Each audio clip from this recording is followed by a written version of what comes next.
It's going to be a weird year in the Big 12 this year, 2023 college football season. This is the win total video for the Big 12. I've done one of these videos for every conference now. Well, the five Power 5 conferences. So I've done the SEC, the ACC, the Big 10, and the Pac 12. Up today, the Big 12. Going to go over the Vegas win totals for all 14 teams. And that's what I'm talking about when I say it's going to be a weird year in the Big 12. For a while now, the Big 12 has had 10 teams. A year or so ago, we found out that Texas and Oklahoma would be leaving the Big 12. We weren't sure when at the time, sometime in the next 3 to 4 years, right?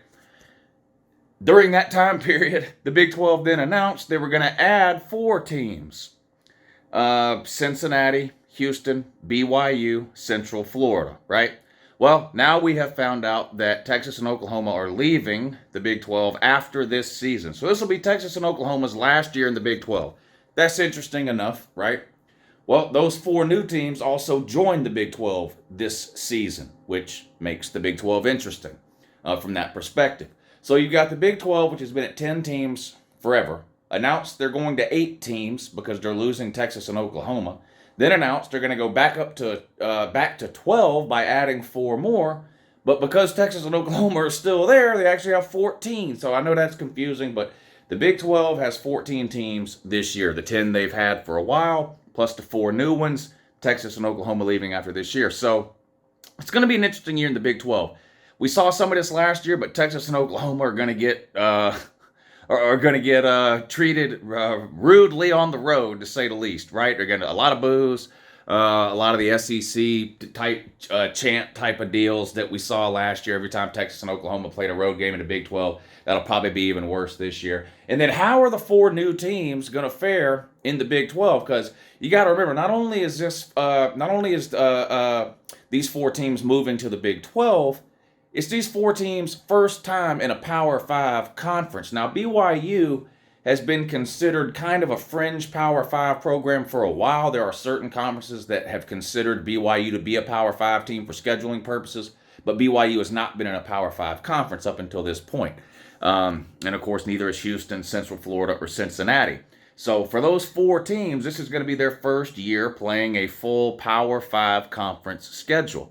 How are they going to fare? We'll talk about that a little bit in today's video, and we'll see how Vegas thinks they're going to do. I'm going to be honest. I'm a little surprised at how poorly Vegas expects all 4 of those teams to do, and I'm going to put all the numbers up in a second. But only one of those 4 teams is even expected to make a bowl game based on these win totals that we're about to look at. What about Texas and Oklahoma?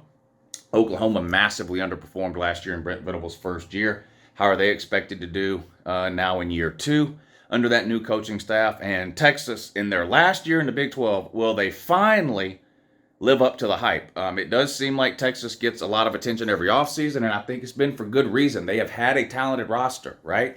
I think this is the most talented roster they've had in a while. Sarkisian's 3rd or 4th year there.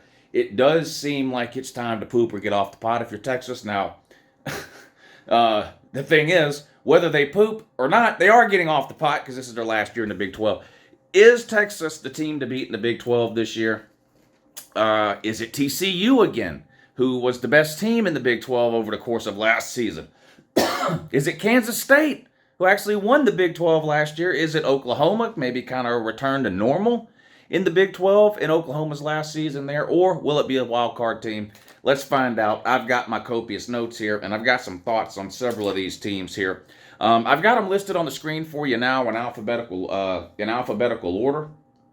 But I'm going to kind of jump around a little bit in doing some of this. I want to start with the 4 new teams. Let's start with BYU, Houston, Cincinnati, and Central Florida. BYU expected win total, 5.5. This surprises me. BYU, more than even the other 3 new teams that are coming in, BYU's no stranger to playing Power 5 teams. Go back and look at the schedule BYU has put together over the last 5, 6, 7 years. They schedule a ton of Power 5 teams.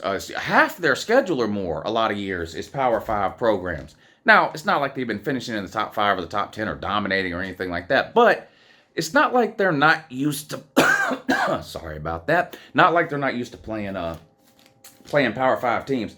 I am no fan of BYU. That's very well documented over my time on this channel here. I'm not a BYU fan. However, this seems awfully low to me. 5.5 for BYU.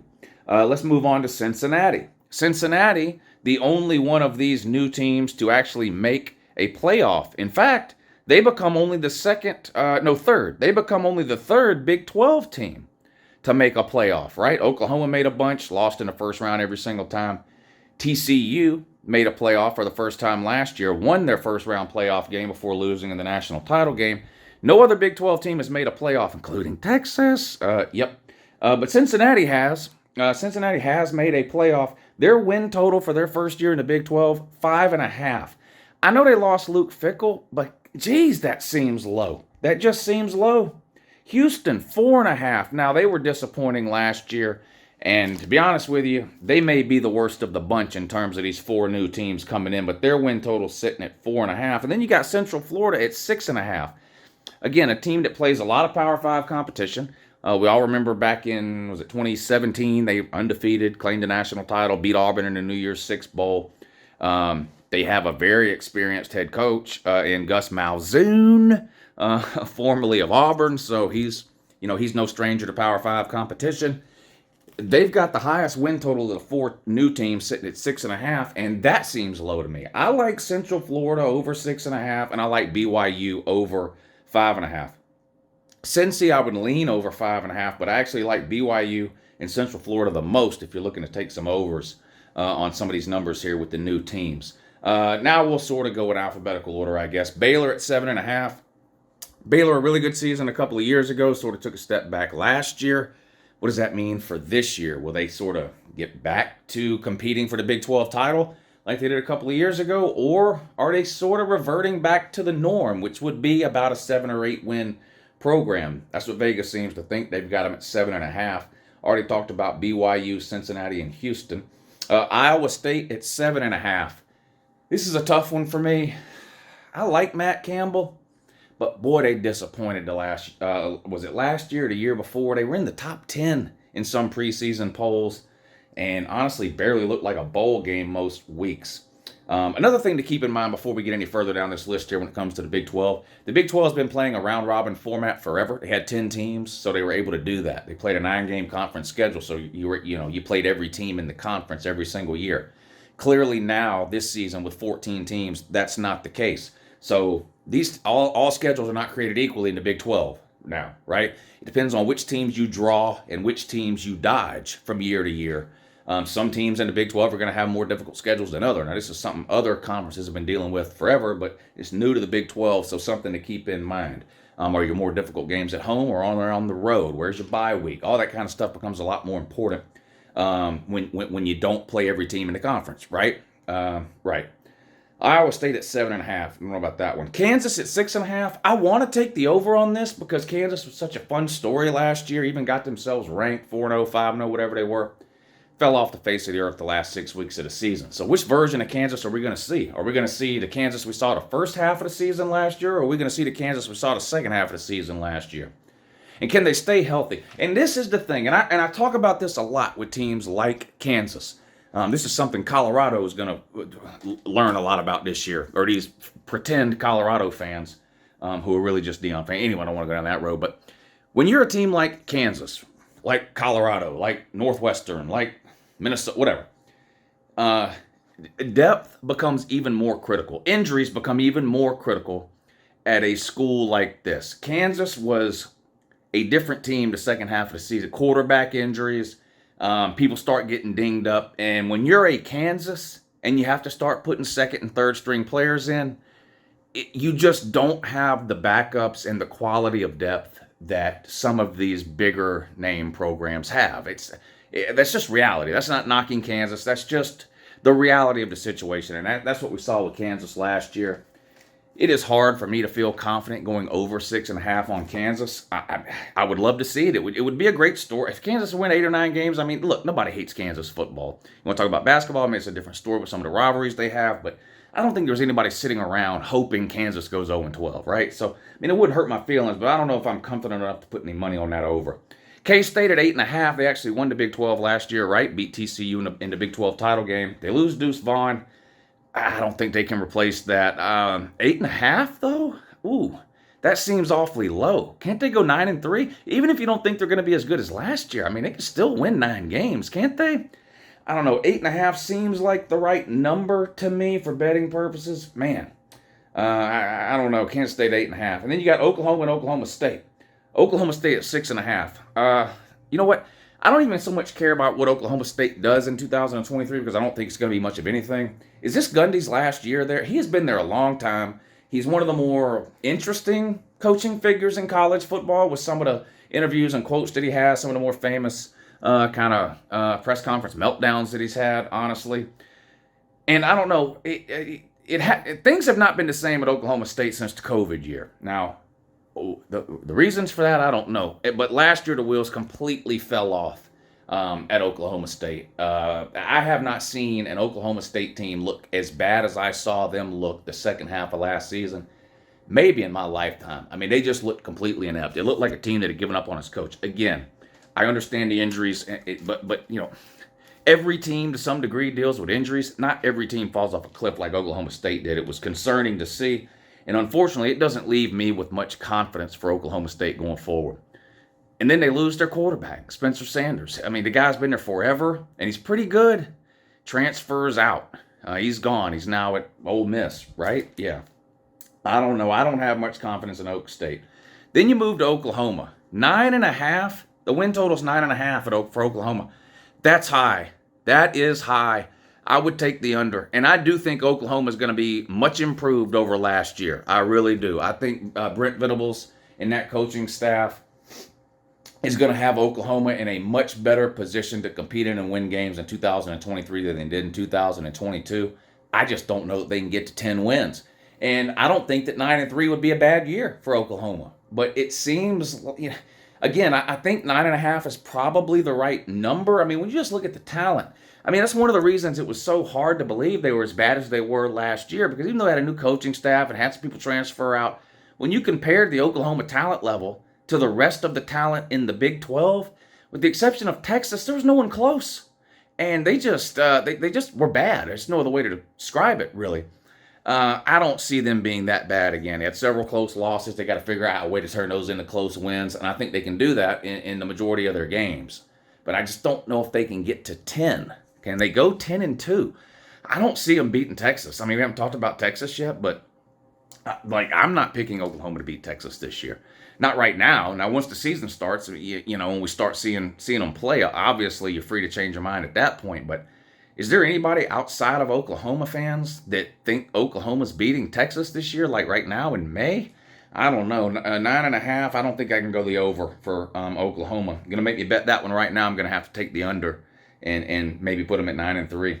TCU, 7.5. Wow, what a significant drop-off that would be for TCU. They lost Quentin Johnson and Max Duggan, that quarterback-wide receiver combo. I really like the coach, Sonny Dykes. Now, I don't know that they can duplicate what they did last year. You know, you talk about Oklahoma record last year, and people will say, yeah, but look at how many of those losses were close. You know, you turn a couple of those around, and they're sitting on 8 or 9 wins. Yeah, I get that. Well, what about TCU? What about all the close wins they had last year with the just late game, second half heroics by Max Duggan, which aren't going to happen this year? That's sort of the glass half empty outlook on TCU.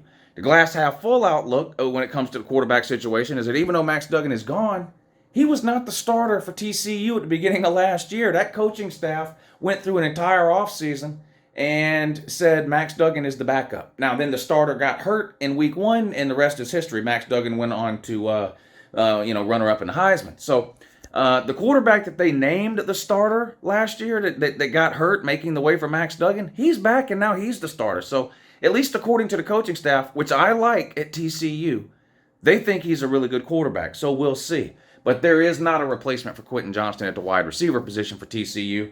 And honestly, even if you were to tell me that TCU was going to be just as good in 23 as they were in 22, I would still not feel comfortable picking them to win 11 or 12 games because of the number of close games last year and the sort of just miraculous come-from-behind second-half wins they picked up.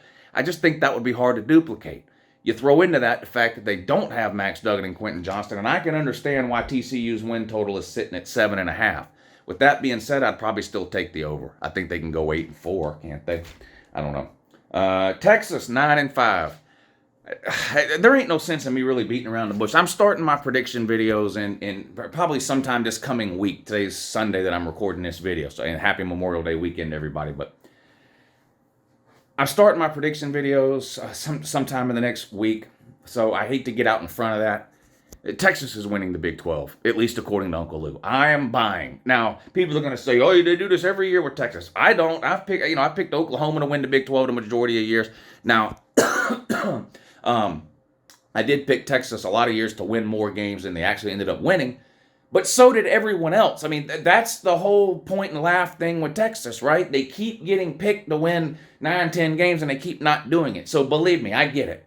And to all the people that say, well, here we go again with Texas, I get that too. And I understand those of you who are gun shy or whatever when it comes to actually picking Texas to win the Big 12 this year. I get it.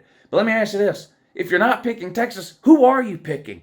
I mean, who in the Big 12 is shown you to be reliable enough in your mind that you're confident to pick them?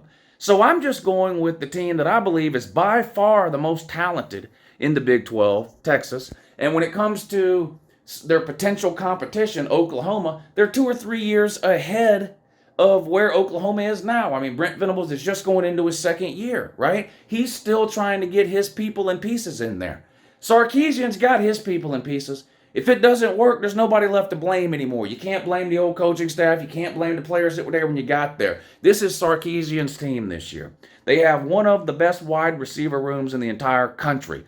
Maybe second behind Ohio State. Maybe third behind Ohio State and Southern Cal. But they're a top 3, top 4 wide receiver group in the country. The defense needs to play a little bit better, and Quinn Ewers has got to be consistently good. We've seen him play great. And there are going to be times this season where he's going to have to play great. But more than that, we need him to be consistently good, right? He's got to avoid the disaster game, especially in critical games. If Texas doesn't win the Big 12 this season, I think it's the most disappointing season Texas has had in the last decade. And I know that, they had the year they won the New Year's Six game against Georgia. What was that, 2018? And then they had sky-high expectations in 2019, and they dribbled down their leg. To me, not winning the Big 12 this year would be worse than that. They're absolutely loaded. They're just loaded. I hate Texas and Texas. I know. Okay, fine. Hate Texas. You can hate Alabama. You can hate Georgia. You can hate Ohio State. You can hate Michigan. These teams are absolutely loaded with talent. You can hate them and still admit the obvious. Texas is absolutely loaded. And the over-under in wins for Texas is 9.5. Okay, say they lose to Bama, then just pick any other team. That's 10-2. If they go worse than that, that's going to be embarrassing, especially this year. Kansas State and TCU made the Big 12 title game last year. They both are going to take significant steps backwards in Uncle Lou's opinion. They lose their best players, and neither one's recruited a level to replace it. They just don't, okay? Oklahoma is still down relative to where they were under Lincoln Riley, only being in year 2 with Brent Venables. Who else is there in the Big 12 that, I get your skepticism of Texas. That's fine, but you can't just say, well, Texas ain't going to win it. You got to tell me who is. So if it's not Texas, who is it? You can't be more confident in Oklahoma than you are. There's no way you can be more confident in Brent Venables than you are Texas. Are you going to tell me you're buying TCU this year or Kansas State to repeat, to get back to the Big 12 title game? What about who are the sort of dark Texas Tech? I'm going to get to Texas Tech in a minute. I think Texas Tech is a really good team. They ain't got no business competing with Texas. And they beat Texas last year. So, I get that. But anyway, I'm getting off on a little bit of a rant here. Give me the over on Texas at 9.5. And up next is Texas Tech at 7.5. Best bet on the board. Take Texas Tech over 7.5 right now. Texas Tech in Texas will probably be playing in the Big 12 title game. In fact, fuck it. That's my pick. I don't normally do predictions during these. I wait until my prediction videos and they let them sort of trickle out. I'm picking Texas and Texas Tech to meet in the Big 12 title game. Fuck it. Take the over on Texas Tech at 7.5. Already did Central Florida. And then there's West Virginia at 4.5, who deserves everything they get this year. They should go 0-12. Neil Doodoo Brown, their head coach, has no idea what he's doing. He never should have been hired. He's a downgrade from Dana Holgorsen, who they ran out of town 4 years ago so they could bring this deadbeat in, this Neil Doodoo Brown. He doesn't know what he's doing. Should have been fired last year. They couldn't afford it, so they had to bring him back. Y'all better start scrounging nickels and dimes up under the burned couch cushions or whatever you got there and get rid of this guy either at some point during the season this year or immediately following the season. As long as you got Neil Brown as a coach, you're not going to do anything significant. He's terrible. He's in over his head. He never should have been hired. He doesn't know what he's doing. That's the Big 12 win total. Have a great day.